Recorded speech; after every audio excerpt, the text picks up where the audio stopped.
సమస్యతో బాధపడుతున్నారా? ఇప్పుడు లేజర్ చికిత్సతో ట్రీట్మెంట్ రేంజ్ హాస్పిటల్స్ లో శాశ్వత పరిష్కారం. ఇప్పుడే సంప్రదించండి. రతన్ టాటా గురించి చెప్పాలంటే ఆయన ధార్మికత గురించి, ఆయన చనిపోయిన తర్వాత దేశవ్యాప్తంగా జరిగినటువంటి చర్చ గురించి, ఈ దేశ అభివృద్ధి కోసం ఆయన అనుసరించినటువంటి నిబద్ధత, నీతి నిజాయితీతో కూడిన విధానాల గురించి ఇప్పటివరకు మాట్లాడుకున్నాం. కానీ ఇప్పుడు రతన్ టాటా రాసిన చివరి వీలునామా ఆసక్తికరమైనటువంటి చర్చకి దారితీస్తుంది. ఒక సంపన్న కుటుంబంలో పుట్టి భోగ భాగ్యాలతో పెరిగినటువంటి ఆయన వేల కోట్ల ఆస్తుల్ని సామాజిక బాధ్యతగా సమాజ సేవకి ఇవ్వడం అనేది ఆసక్తికరంగా మారింది. రతన్ టాటా చివరిలో తన ఆస్తులకు సంబంధించి అంటే దాదాపు 10,000 కోట్ల రూపాయల ఆస్తులకు సంబంధించి ఒక వీలునామా రాశారు. 2023లో ఆయన చనిపోవడానికి ఏడాది ముందర రాసినటువంటి వీలునామా 2022లో రాశారు. ఫిబ్రవరి 23వ తేదీన చనిపోవడానికి దాదాపు ఏడాదిన్నర ముందర రాసినటువంటి వీలునామా. దాని ప్రకారం చూస్తే కూడా దాని ఆస్తుల్లో మేజర్ షేర్, అధిక శాతం సేవలకి తనతో పాటు ఉన్నటువంటి వ్యక్తులకే కేటాయించడం విశేషంగా ఆకట్టుకుంటుంది. అసలు రతన్ టాటా వీలునామాలో ఏ అంశాలు ఉన్నాయి, ఎవరెవరికి ఏమేం కేటాయింపులు చేశారు, ఒక్కసారి పరిశీలించేటువంటి ప్రయత్నం చేద్దాం. చనిపోయేంత వరకు కూడా ఈ దేశం కోసం, ఈ దేశాన్ని ప్రేమించినటువంటి వ్యక్తుల జాబితాలో రతన్ టాటాకి ఒక ప్రత్యేకమైనటువంటి స్థానం ఉంటుంది. ఆయన వీలునామా వెలుగు చూసిన క్షణం నుంచి ఎవరికి ఏం రాశారు అనేటువంటి ఆసక్తి మాత్రం అందరిలోనూ కనిపిస్తుంది. సో దానికి సంబంధించి సమాధానం వంట మనిషిగా రంజన్ షా, అతనికి దాదాపు చాలా కాలం వంట మనిషిగా వ్యవహరించినటువంటి వ్యక్తి, ఆయనకి ₹1,00,00,000 కేటాయిస్తూ రతన్ టాటా వీలునామాలు రాశారు. 50 లక్షల వరకు ఆయనకి రుణం ఇచ్చారు. 51 లక్షల రూపాయలు ఆ రుణాన్ని కూడా మాఫీ చేస్తున్నట్టుగా ఈ వీలునామాలో పేర్కొన్నారు. ఇక ఇంటి పనులు చూసేటువంటి కేర్ టేకర్ సుబ్బయ్యకి 66 లక్షల రూపాయలని కేటాయించారు. ఆయనకి ఇది చెందే విధంగా చర్యలు తీసుకోవాలని చెప్పని తన వీలునామాలో రాశారు. ఇక సెక్రటరీగా ఉన్నటువంటి డెల్నాజ్కి 18 లక్షల రూపాయలు రుణం ఇచ్చారు. ఆ రుణాన్ని మాఫీ చేస్తూ తన వీలునామాలో రాశారు. ఇక ఎగ్జిక్యూటివ్ అసిస్టెంట్ శంతను నాయుడుకి సంబంధించి ఆయన MBA చేసేందుకు ఇచ్చినటువంటి ₹1,00,00,000 రుణాన్ని పూర్తిగా మాఫీ చేస్తున్నట్టుగా చెప్పారు. రతన్ టాటా పొరుగింట్లో ఉండేటువంటి జాక్ మెలిట్, ఇతను కూడా రుణం తీసుకున్నారు. దాదాపు విదేశీ విద్య కోసం తీసుకున్నటువంటి రుణం, ఆ రుణం మొత్తాన్ని కూడా మాఫీ చేశారు. ఇక పార్ట్ టైం హెల్పర్లుగా, కార్ క్లీనర్గా ఉన్న వాళ్ళందరికీ కూడా, తనకి సేవలు అందించినటువంటి వాళ్ళందరికీ కూడా తలాక ₹1,00,000 కేటాయించాల్సిందిగా తన వీలునామాలో రతన్ టాటా రాసినట్టుగా ఇప్పుడు బయటికి సమాచారం వచ్చింది. అలానే మరొక విషయం ఇందులో చూడాల్సింది ఏంటంటే, కుటుంబ ఆస్తుల కంటే కూడా సేవకి ఎక్కువ ప్రాధాన్యం ఇచ్చారు కుటుంబానికి కేటాయించేటువంటి వాటికంటే. ఎందుకంటే రతన్ టాటా తను ఉపయోగించినటువంటి దుస్తులు, వస్తువులు చాలా వరకు విరాళం రూపంలో వివిధ సేవా సంస్థలకు కేటాయించాల్సిందిగా, వీటిని పేదల ప్రయోజనం కోసం ఉపయోగిస్తారనేటువంటి ఆలోచనతో ఈ కేటాయింపులు చేసిన. ఆయన ఉపయోగించినటువంటి దుస్తులు చూస్తే బ్రూక్ బ్రదర్స్ షర్ట్లు, హెల్మ్స్ టైలు, పోలో, డాక్స్, బ్రియోని సూట్స్, ఇట్లాంటి మల్టీ బ్రాండ్ అంటే MNCకి సంబంధించినటువంటి బ్రాండ్స్ ఉన్నాయి. వీటన్నిటిని కూడా ఆయన NGOలకి కేటాయిస్తూ ఒక నిర్ణయం తీసుకుంది. ఇక పెంపుడు జంతువుగా ఉన్నటువంటి ఆయన కుక్క టిటోకి 12 లక్షల రూపాయలు కేటాయించారు. ప్రతి 3 నెలలకే 30,000 రూపాయల చొప్పున దానికి ఖర్చు పెట్టేందుకు ఆయన ముందుగానే ఒక జాగ్రత్త చేశారు. ఇది ఫిబ్రవరి 23, 2022లో రాసినటువంటి వీలునామా.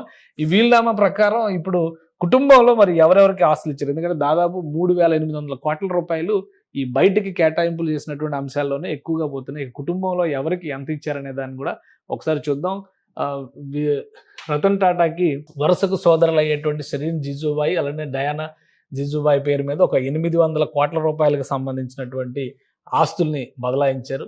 దానిలో ఫిక్స్డ్ డిపాజిట్లు, స్టాక్స్, షేర్ మార్కెట్లో ఉన్నటువంటి స్టాక్లు, కొన్ని ఖరీదైన వాచ్లు, పెయింటింగ్స్ లాంటి వస్తువులు కూడా అందులో ఉన్నాయి. ఇక టాటా గ్రూప్ మాజీ ఉద్యోగి రతన్ టాటా ప్రస్థానంలో కీలక పాత్ర పోషించినటువంటి మహీన్ దత్తాకి ఒక 800 కోట్ల రూపాయల వరకు, అంటే ఆయన కేటాయించినటువంటి షేర్లు, వాటి విలువ అంతా చూస్తే 500 కోట్ల నుంచి 800 కోట్ల రూపాయలు ఉంటుందని అంచనా వేస్తున్నారు. మొత్తం 10,000 కోట్ల ఆస్తుల్లో 3,800 కోట్ల రూపాయలు కేవలం దాన ధర్మాలకే రతన్ టాటా కేటాయించడం ఆసక్తికరంగా మారింది. ఇక ఈ వీలునామాలో పేర్కొన్నటువంటి కేటగిరీస్ పరంగా చూస్తే కనుక రజన్ షా కానీ ₹1,00,00,000 రజన్ షాకి మొత్తం 50 లక్షల రుణమాఫీతో పాటు ₹1,00,00,000, అలానే సుబ్బయ్య కోనార్కి ఆయనకి ఇచ్చిన 66 లక్షలు, డెల్నాజ్ అసిస్టెంట్ సెక్రటరీగా ఉన్నటువంటి డెల్నాజ్ గిల్డర్కి ఇచ్చిన 10 లక్షలు, శంతను నాయుడుకి ఇచ్చిన ₹1,00,00,000, డొమెస్టిక్ సర్వెంట్స్కి ఇచ్చిన మొత్తం 15 లక్షల రూపాయలు, పార్ట్ టైం హెల్పర్స్కి 1,00,000 చొప్పున ఇచ్చినవి అన్నీ కలిపి చూస్తే కనుక 3,800 కోట్ల రూపాయలు అవుతున్నాయి. వీటిలో MBA కార్నెల్ యూనివర్సిటీలో చదవడం కోసం లోన్ తీసుకున్నారు శంతను నాయుడు ఆయనకి రుణమాఫీ చేశారనమాట. అంటే విదేశాల్లో విద్య కోసం తీసుకున్నటువంటి ఖర్చు చివరి క్షణాల్లో శంతను నాయుడు ఎక్కువగా రతన్ టాటాతోనే గెలిపారు. ఇక సొంత వ్యక్తులకి ఇచ్చినటువంటి ఆస్తుల వివరాలు చూస్తే కనుక మెజారిటీ ఆయనకు ఉన్నటువంటి షేర్లు వీటన్నిటికి సంబంధించి టాటా సన్స్కి అన్అలొకేటెడ్ అసెట్స్ అన్ని కూడా టాటా సన్స్కి వెళ్ళిపోతే మెజారిటీ అంశాలు అందులో ఉన్నాయి. వాటికి సంబంధించినటువంటి ఫ్యాక్టర్స్ ఏంటి అనేది ఆ షేర్స్కి సంబంధించి ఎవరెవరికి ఇస్తారంటే షిరీన్, డయానా, జిజీబాయ్ వీళ్ళకి 1/3 చొప్పున ఈ షేర్స్ అన్ని కూడా షేర్ చేస్తున్నారు. ఫైనాన్షియల్ అసెట్స్ దాదాపు అవి 800 కోట్లు ఉంటాయని అంచనా వేస్తున్నారు. ఇక మొహిన్ మోహన్ దత్తాకి 500 కోట్ల రూపాయలు విలువ చేసి నికరంగా లాంగ్ టర్మ్ అసోసియేట్ ఆయనకి నికరంగా అవి వెళ్తున్నాయి. ఇక జిమ్మీ నేవల్ టాటాకి జుహు బంగ్లా ఇచ్చేసారు ప్రస్తుతం. అంటే చివరి క్షణాల్లో ఆయన ఉన్నటువంటి నివాసం అది తన సోదరుడికి ఇచ్చేశారు. అలానే మహిల్ మిస్త్రికి సంబంధించి అలీబాగ్ ప్రాపర్టీ మొత్తం ఆమెకి హ్యాండ్ ఓవర్ చేశారు. శంతను నాయుడికి లోన్ వేవర్స్ అన్ని కూడా ఈ డిస్క్రిప్షన్ అంతా కూడా మనం ఆల్రెడీ రాసినవి వచ్చినవి ఉన్నాయి.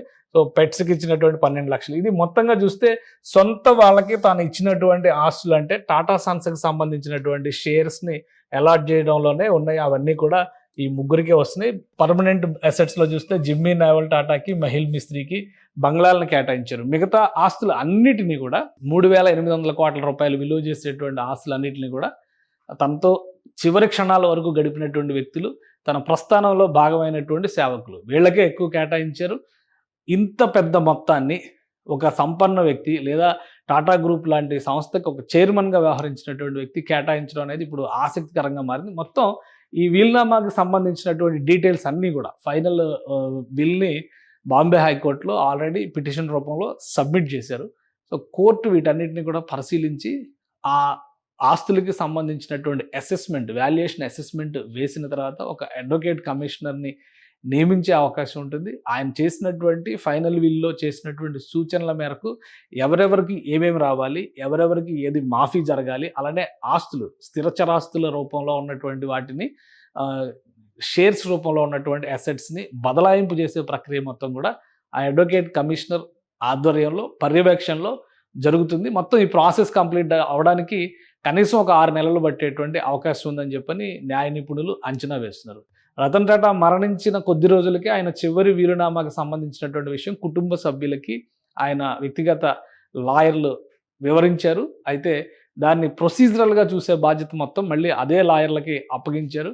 సో ఈ డీటెయిల్స్ అన్ని కోర్టులో ఫైల్ అయిన తర్వాత మీడియా చేతికి అందినాయి. అప్పటి వరకు ఈ డీటెయిల్స్ ఎవరికి కూడా తెలియదు. కాబట్టి ఇవి ఒక 2-3 రోజుల నుంచి పెద్ద చర్చనీయాంశం అయింది. దేశవ్యాప్తంగా ఇంత స్థాయిలో సంపన్న వ్యక్తిగా ఉన్నటువంటి రతన్ టాటా తన ఆస్తుల్ని తన కోసం పనిచేసినటువంటి వారికి కేటాయించడం అనేది చాలా ఆసక్తికరంగా మారింది. సో ఏదైనా ఆయన ఆలోచనలకి అనుగుణంగా ఆయన ఏ ఆశయం అయితే తుది సంకల్పం అయితే తీసుకున్నారో దానికి అనుగుణంగా అమలు చేసేటువంటి బాధ్యతని న్యాయ వ్యవస్థ తీసుకుంటుంది. బాంబే హైకోర్టు ఈ పిటిషన్ మొత్తాన్ని పరిశీలించిన తర్వాత సదరు అడ్వకేట్ కమిషనర్ని అపాయింట్మెంట్ చేసిన తర్వాత ఈ ప్రాసెస్ మొదలవుతుంది. అప్పటి వరకు ఇప్పుడు ఎలా నడుస్తుందో టాటా సన్స్, టాటా గ్రూప్కి సంబంధించినటువంటి వ్యవహారాలు కానీ లావాదేవీలు కానీ యథావిధంగా కొనసాగేటువంటి అవకాశాలు ఉన్నాయి. సుమన్ టీవీలో మీ పర్సనల్ అండ్ బిజినెస్ ప్రమోషన్స్ కోసం కింది నెంబర్కి కాంటాక్ట్ చేయండి.